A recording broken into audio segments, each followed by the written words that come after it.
Vous avez la parole. Merci, Monsieur le Président.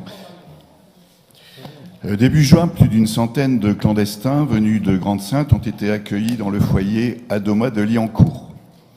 La répartition des migrants par les pouvoirs publics sur tout le territoire régional et national s'effectue sans demander l'avis aux habitants ni ceux des maires.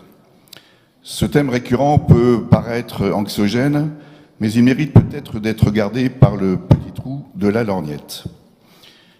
Comment peut-on distribuer au nez et à la barbe d'une population en souffrance économique des téléphones mobiles, des cartes, des carnets à souche de 4 € en bon d'achat? Comment peut-on amener dans une commune désertée par les commerces, les médicaux, dont des centaines de mètres linéaires de vitrines se vident mois après mois, dans une commune comptant un taux important de chômeurs, de pauvreté? Comment peut-on enrichir cette commune de Liancourt d'une centaine de migrants? Les Adomas sont destinés à recevoir les travailleurs migrants ainsi que des demandeurs d'asile.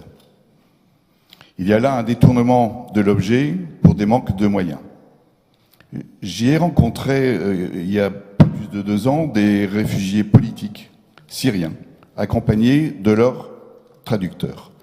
Aujourd'hui, des réfugiés politiques, y en a-t-il vraiment? Un centre social qui compte au final 10% de résidents réellement au travail, les autres étant des demandeurs d'emploi, des bénéficiaires du RSA, des retraités, ils sont 40%, et qui doit avant tout être réservé aux Chabani, c'est-à-dire les retraités originaires du Maghreb, totalement intégrés à la commune, ayant travaillé dans les usines du secteur. Cet apport extérieur ne pourrait qu'amener désordre, bagarre, voire viol, nuisant à l'ordre public et aux résidents et à l'ensemble des habitants.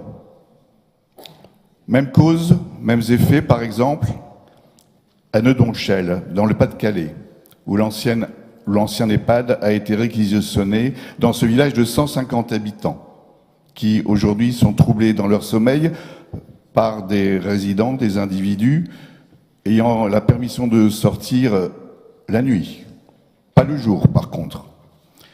Face à ce déni de démocratie, comptez-vous, Monsieur le Président, écoutez la population et demandez l'arrêt de l'accueil des migrants dans les différents centres de la région situés essentiellement dans des zones défavorisées, dans lesquelles les familles espèrent avant tout un moins mal de vivre. Merci, Monsieur le Président.